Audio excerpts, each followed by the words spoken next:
E temos já um assunto muito importante para o começo do programa. A gente vai falar sobre direito. Aliás, hoje é dia da bandeira, viu, gente? É um dia importante também para o nosso Brasil. Dia da bandeira, com aquele hino da bandeira que é lindíssimo, né?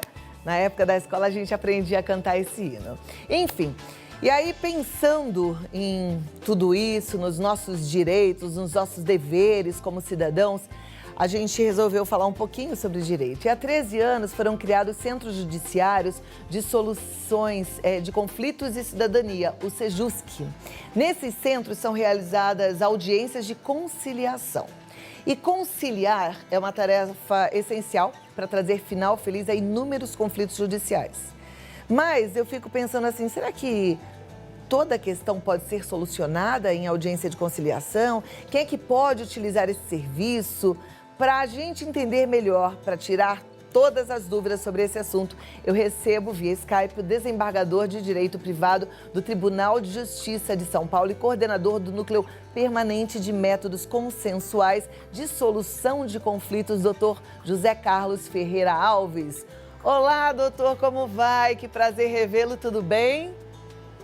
Muito bem, Cláudia. Como vai você? Tudo bem também? Tudo bem.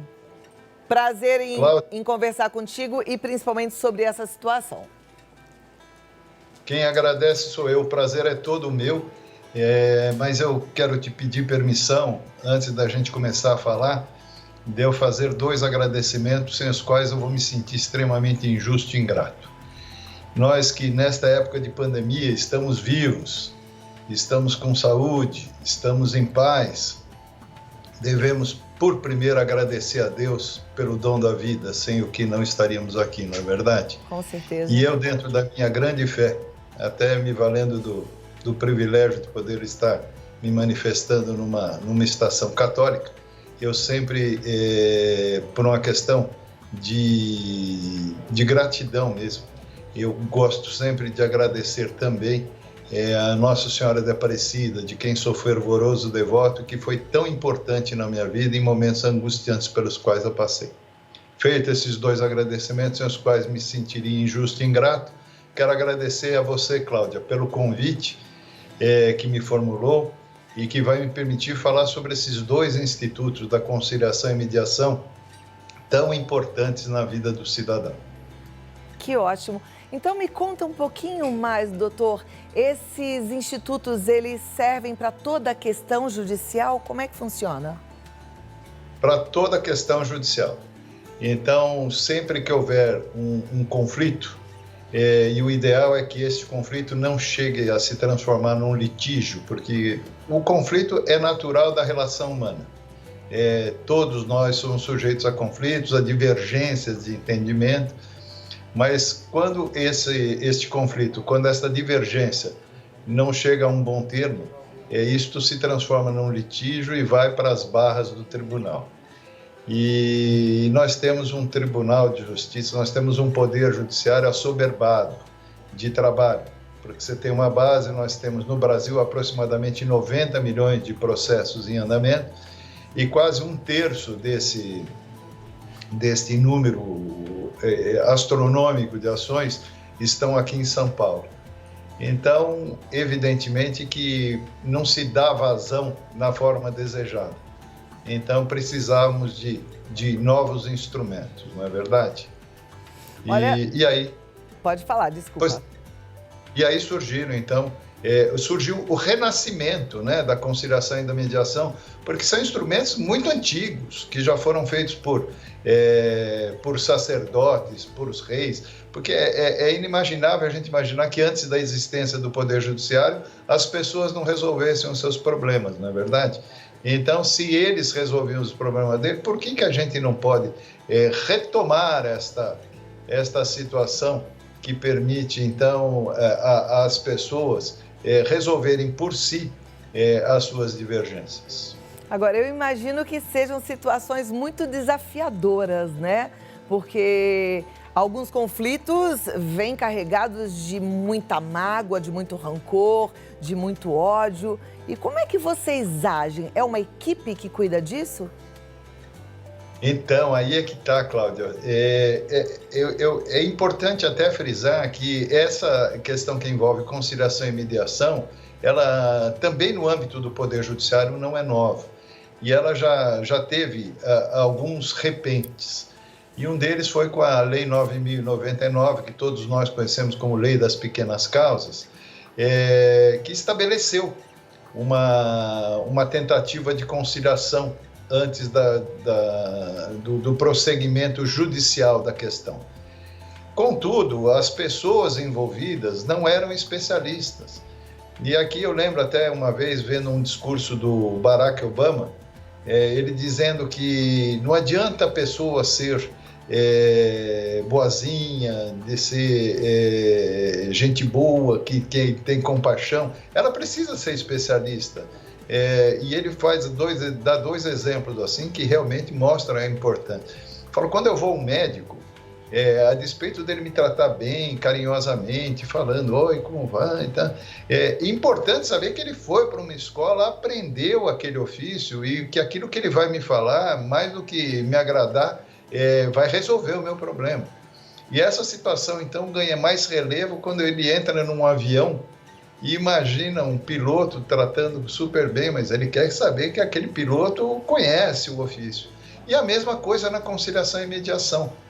Então não adianta o pretenso conciliador e mediador ser uma pessoa que tenha compaixão, que tenha carinho com o cidadão, ele precisa ser um especialista. E hoje nós temos essa obrigatoriedade em decorrência de uma resolução editada pelo Conselho Nacional de Justiça e que depois teve uma complementação com uma lei 13.140, e também com o novo Código de Processo Civil. Então, hoje quando falamos de conciliadores e mediadores, nós estamos falando de pessoas especializadas nisso. Olha que beleza. O público leigo, assim como eu mesma, que não conheço como funciona, a gente fica muito curioso, né? Então, eu vou deixar aqui uma situação no ar.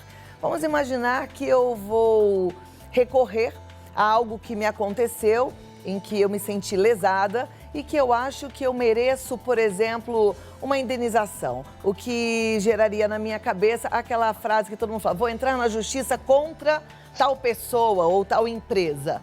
E aí a gente faz a reunião com o advogado vai se reunir com o advogado do envolvido e eu quero saber como é que a gente para nesse método de conciliação. Mas não responde agora não, daqui a pouquinho eu volto para a gente poder entender melhor como tudo isso funciona, tá bom? Tá bom. Obrigada. Vamos lá, daqui a pouco eu volto lá. Eu tô curiosa porque olha que coisa boa, né? Porque problema na justiça, aquele que vai arrastando por anos, eu acho que a gente precisa realmente evitar. E se existe a possibilidade da conciliação, que coisa maravilhosa. A gente está aprendendo sobre conciliação. Eu sei que de repente esses assuntos pegam a gente porque é um universo que talvez você ainda não tenha penetrado, mas é importante a gente saber o que existe e como é que a gente conta com esse serviço tão maravilhoso. Então, doutor José Carlos, eu deixei aí uma situação, né? Aquela tentativa de vou entrar na justiça contra tal pessoa. Como é que a gente para na conciliação? Como é que a gente chega até ela? Perfeito. Então, primeiro, você vai me permitir, eu acho que precisa acontecer uma reinvenção da advocacia, precisa existir uma reinvenção da magistratura. Isto porque não tem mais cabimento quando alguém procura por um advogado, ele simplesmente fazer uma petição e distribuir isso no Poder Judiciário. Não, hoje ele tem que analisar a expertise, o tempo, o custo, e daí procurar, porque hoje nós temos algumas opções. Então, mas se a pessoa quer ir sozinha também, ela também é facultada a ela fazer isso. Então, ela vai procurar por um centro judiciário de solução de conflitos, e hoje em São Paulo nós temos, considerando os centros e os postos correspondentes, nós temos aproximadamente 300 em funcionamento. Então, é bastante gente e nós temos aproximadamente 4.000 conciliadores e mediadores aptos a atender essas pessoas dentro das suas necessidades. Então, ela vai procurar por um centro judiciário e hoje acho que vai aparecer aí uma tira com um endereço virtual que a pessoa pode procurar, e aí ele vai ser direcionada para o melhor lugar. Então ela vai até lá, faz a sua reclamação por si ou através do seu advogado, e a outra parte vai ser convidada a comparecer, e aparece aí o conciliar@tjsp.jus.br, onde todas as informações poderão ser prestadas. Então a outra parte será convidada a vir, e aí através desses meios conciliatórios, esses meios autocompositivos, desses especialistas na matéria, então essa questão poderá ser solucionada pré-processualmente, ou seja, antes de existir um processo judicial.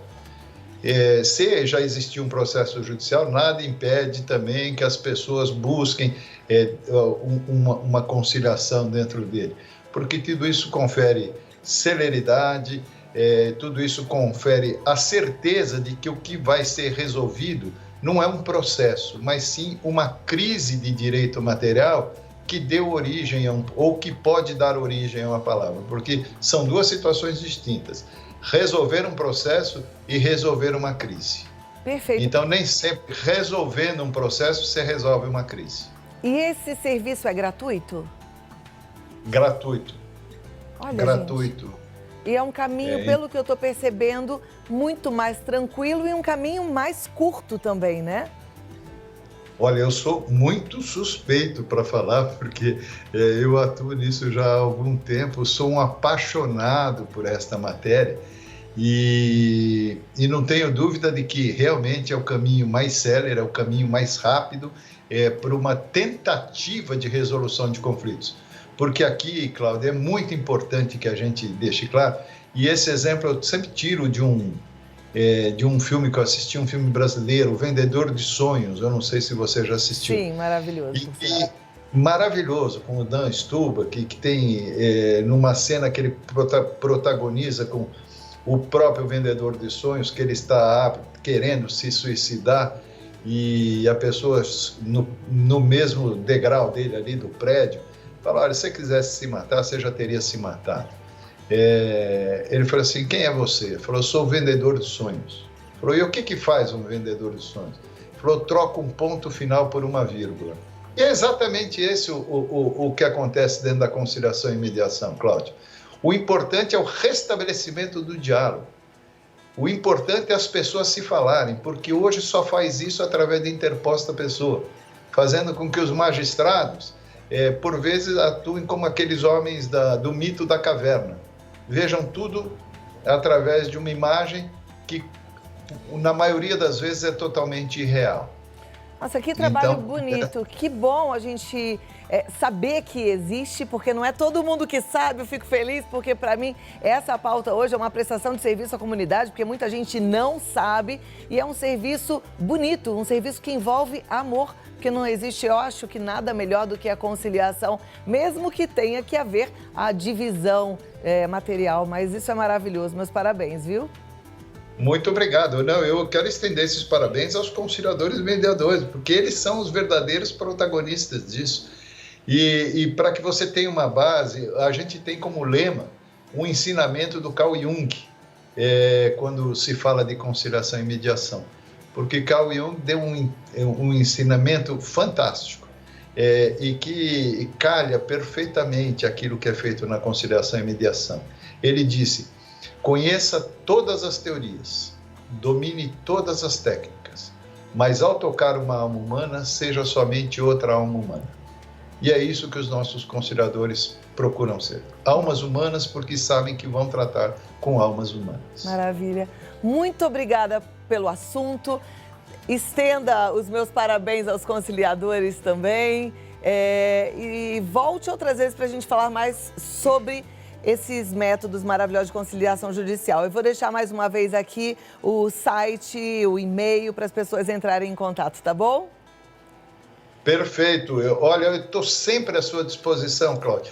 E existem outros temas que também são muito interessantes, que a gente pode utilizar como pauta, porque envolve muito a população. envolve muito o jurisdicionado. E são serviços que estão à disposição e que ninguém conhece. Então a gente vai divulgar tudo isso aqui porque o nosso público merece conhecer. Obrigada, doutor José Carlos Ferreira Alves. E olha, parabéns pelo São Paulo, que eu sei que o senhor é um São Paulino torcedor, fanático. Mas muito. E coincidiu hoje da gente falar depois daquela vitória esplendorosa do São Paulo sobre o Flamengo, né? Olha, 3-0. nem fala, hein? Parabéns pro São Paulo. Tudo de bom, boa tarde. Muito obrigado. Cláudia, foi um prazer enorme. Muito obrigado por essa oportunidade que você nos concedeu de falarmos sobre esse assunto que, para mim, é tão caro. Muito obrigada, doutor. Bom, né? A gente segue assim. E olha, gente, é importante mesmo. Prometi aqui com o doutor José Carlos e eu vou cumprir. A gente precisa entender. Você vê, tem um monte de coisa à nossa disposição que a gente nem sabe nem usa. E às vezes a gente vive aí cheio de problema porque não está usando aquilo que foi feito para o nosso uso, né?